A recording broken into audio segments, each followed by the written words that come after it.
सुझाव मांगे गए हैं जिला पार्टी और संगठन के लोगों से। उनके सुझाव पर ही टिकट प्रदेश पार्टी और राष्ट्रीय अध्यक्ष दे रहे हैं और अब चुनाव लड़ेंगे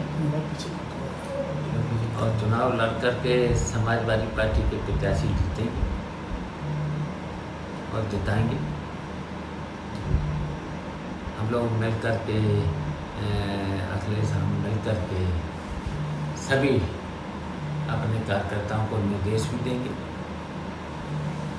और निर्देश इसलिए भी देंगे कि जितना ज़रूरी है भारतीय जनता पार्टी जिस तरीके से बीच बीच में अधिकारियों के बल पर बेईमानी भी कराती है और धन का भी प्रयोग करती है, तो इसलिए हम अपने कार्यकर्ताओं से अपील भी कर रहे हैं कि ये चुनाव जीतना बहुत ज़रूरी है। निकाय के चुनाव जीतना बहुत ज़रूरी है और सब लोग मिल कर के जितने भी समाजवादी पार्टी के कार्यकर्ता नेता जितने भी हैं सब मिल कर के जो भी प्रत्याशी घोषित हुआ है उसे जरूर जिताएं। जिस तरह से अब आप और अखिलेश जी मिलकर चुनाव प्रचार करेंगे, कितना चेंज मानते हैं? क्योंकि अब ये 8 वर्ष के बाद पहली बार ऐसा होगा कि पूरी ताकत के साथ समाजवादी पार्टी चाचा भतीजे दोनों एक साथ होंगे चुनाव। नहीं, हम लोग मिल कर के प्रचार भी करेंगे और अपील भी कर रहे हैं और प्रत्याशी भी जितने भी प्रत्याशी थे हम लोगों ने मिल कर के प्रत्याशी दिए हैं और जीतने वाले प्रत्याशी दिए हैं। तो जनता से भी हमारी अपील है, जनता ने जो बुरे दिन झेले हैं, ये समय बुरे दिन जो झेले हैं भारतीय जनता पार्टी की सरकार की वजह से, महंगाई झेली है, बेईमानी झेली है और बेईमानी के साथ साथ जो व्यवहार हो रहा है, झूठे मुकदमों में जो जेल भेजे जा रहे हैं, उत्पीड़न हो रहा है, भ्रष्टाचार जो पनपा है, तो उसका जनता जरूर बदला लेगी। जिस तरह से 24 का भी चुनाव है, तो इस बार क्या लगता है कि निकाय चुनाव से क्या संदेश देंगे कि 24 की तैयारी क्या यहीं से मान ली जाए? देखिए, निकाय के चुनाव भी जीतेंगे जी, फिर समाजवादी पार्टी का पूरी तरह से संगठन को मजबूत करके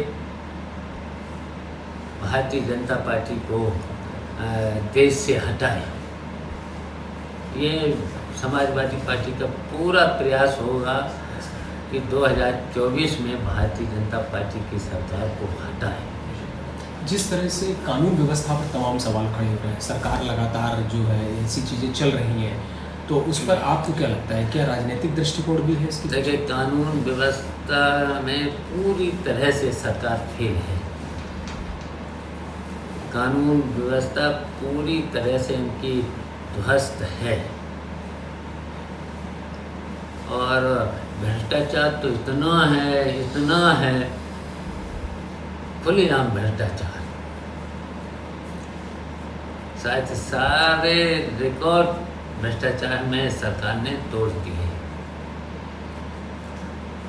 तो इसकी वजह से जनता को बहुत तकलीफ है। इतनी महंगाई, इतना भ्रष्टाचार, इतनी बेरोजगारी, तो जनता तो परेशान है। तो जनता से हमारी अपील है। अच्छा, ये अमूमन ऐसा देखा जाता है कि जब पंचायत का चुनाव होता है, निकाय चुनाव या सहकारी समितियों का, भाजपा के नेता प्रशासनिक अधिकारियों और पुलिस अधिकारियों को आगे कर देते हैं और उससे जबरिया करते हैं। इसको रोकने के लिए क्या करेंगे, क्या कार्यकर्ताओं का आपका संदेश है? देखिए, रोकेंगे, उससे रोकेंगे। उस दिन आप सब लोग थे, चुप थे आप सब लोग और दूर दूर भाग रहे थे आप लोग, जबकि आप लोगों को भी हमारा सहयोग करना चाहिए था।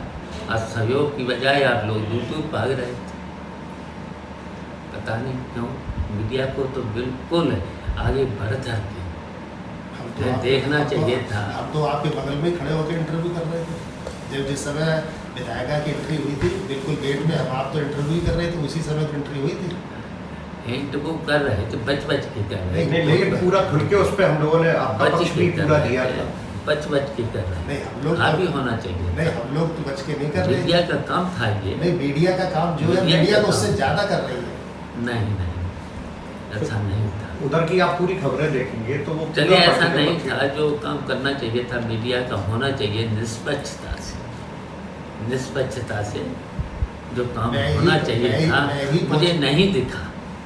मैं देखिए कितनी बेईमानी बताइए। 15 आदमी भारतीय जनता पार्टी के संघ के लोग अंदर बैठे हैं, मजबूर होकर के मुझे वहाँ मौके पर जाना पड़ा। आप देख रहे थे पहले तो हमने अधिकारियों से, पुलिस के अधिकारियों से, यहाँ तक कि मैंने तो जिला अधिकारी से लेकर के कोई अधिकारी छोड़ा नहीं जैसे बात न करी हो। 11 बजे से लेकर के 2 बजे तक 2 बजे तक। और जब हम पहुँचे हैं तब मैंने बाहर गेट पर, आप लोग भी पहुँचे थे बहुत कम संख्या में, जो इतनी मीडिया होती वहाँ पर। नहीं तो इतने लोग तो मैं ही तो पहुंचा था, हम नीलकमल थे वहाँ पर। हम लोग थे और सर। हमारी पूरी टीम थी। टीम नहीं थी। हाँ। हाँ होती तो इतनी हिम्मत नहीं पड़ती। अगर मीडिया में आप चला देते कि ऐसा ऐसा हो रहा है तो पूरे प्रदेश में हलचल हो जाती, पूरे प्रदेश में हलचल हो जाती। जो 15 लोग बैठे हैं, जो कभी उससे सदस्य भी नहीं हैं, सोसाइटी के मेंबर भी नहीं हैं, वो तो बैठे वहाँ। और जो पर्चा भरने जा रहे थे वो बाहर, उनके पर्चे नहीं लिए जा रहे थे, भगा दिए जाते थे, पर्चा छीन लेते थे। तब मजबूर होकर के अधिकारी भी रिपोर्ट हमें गलत दे रहे थे कि नहीं वहाँ कोई नहीं बैठा। जब हम बैठे पहुँचे हैं आप लोगों के सामने, 15 लगभग 15 लोग वहाँ अंदर हाँ, बैठे, 15 पूरी संख्या 15 थी। 15 लोग वहाँ अंदर बैठे थे, वो पर्चे नहीं भरने दे रहे थे। जी।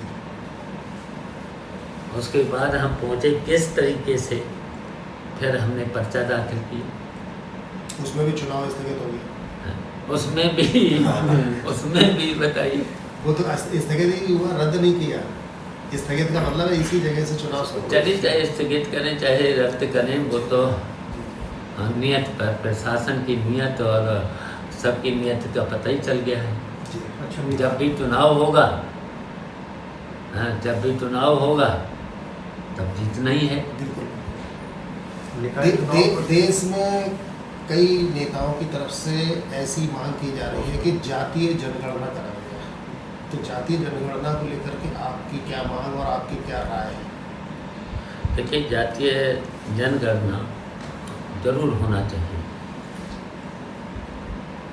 तो पूरे समाजवादी पार्टी और अन्य दल भी चाहते हैं, अन्य दलों के बयान भी आ गए हैं।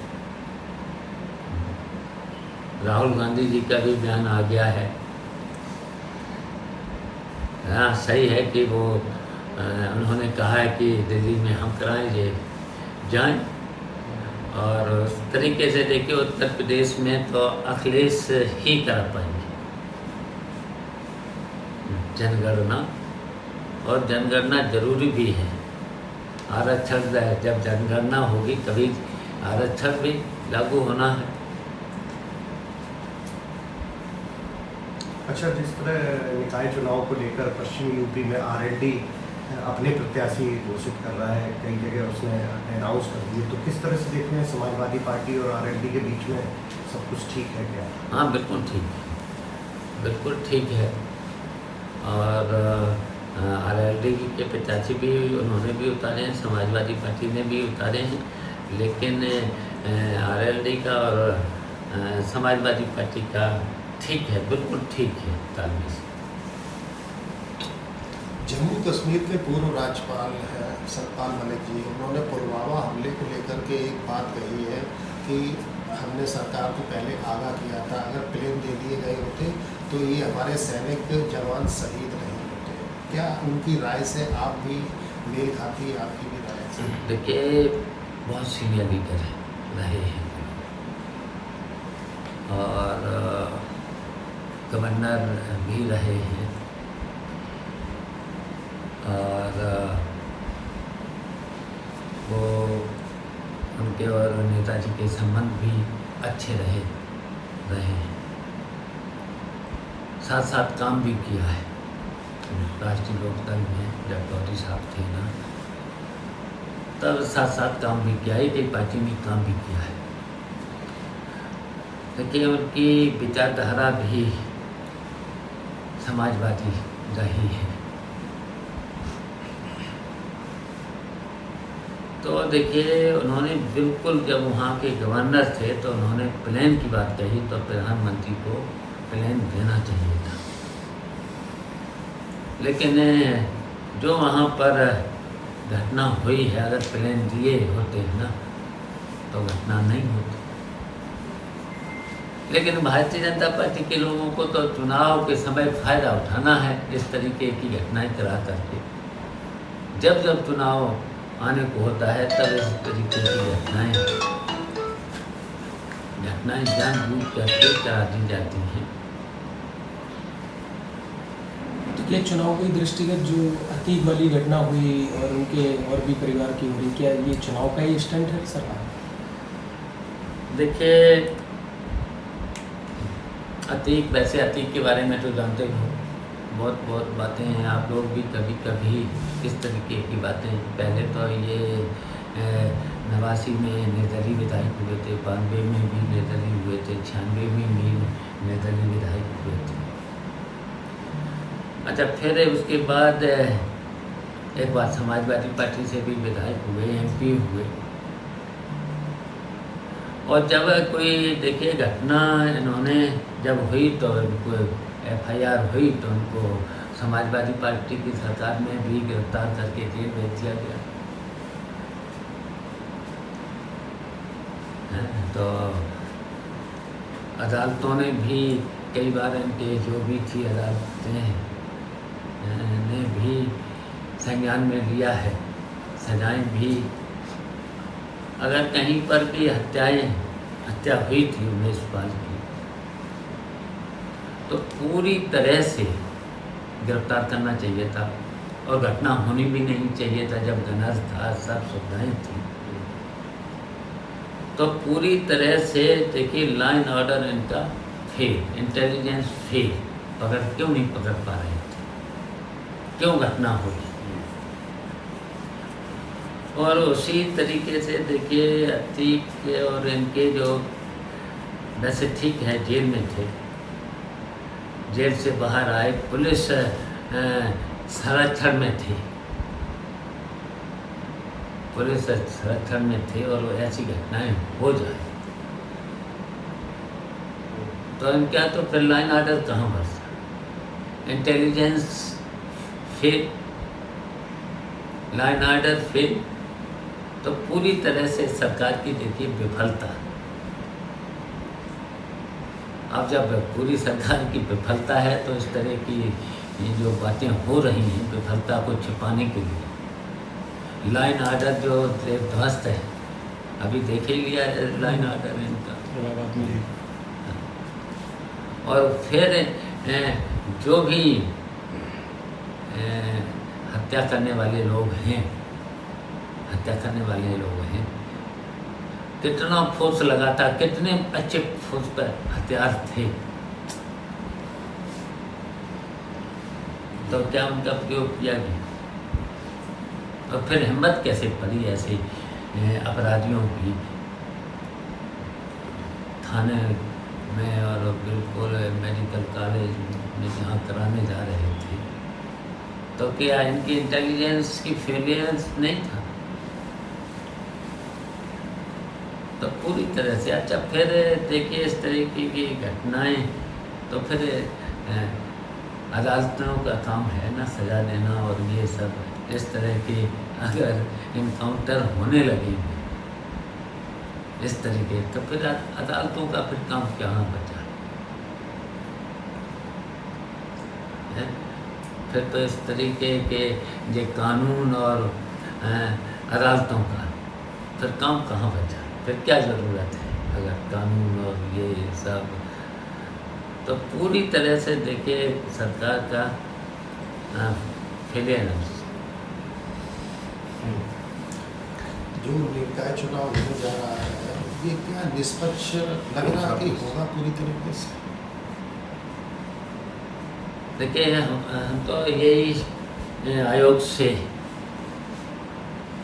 अपील कर सकते हैं कि भाई निष्पक्ष कराएं, पुलिस के बल पर और पुलिस भी निष्पक्ष रहे, अधिकारी भी जो उनकी ड्यूटी है तो निष्पक्षता की, तो निष्पक्ष चुनाव कराना चाहिए।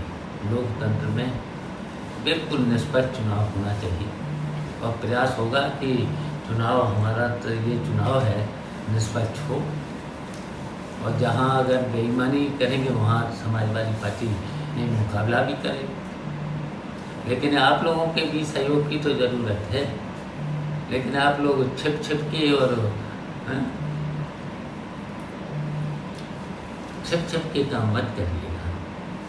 आप लोग भी लोकतंत्र में हैं, आपका भी तो जिम्मेदारी है, जो चौथा स्तंभ माना जाता है, तो आपकी भी तो जिम्मेदारी है लोकतंत्र निष्पक्ष होकर चलना चाहिए। हिम्मत से काम करो। मीडिया से भी हमारी अपील है कि जहाँ निष्पक्ष हो तो निष्पक्षता बताइए, जहाँ बेईमानी हो रही है तो खुलेआम दिखाएं उस बेईमानी को।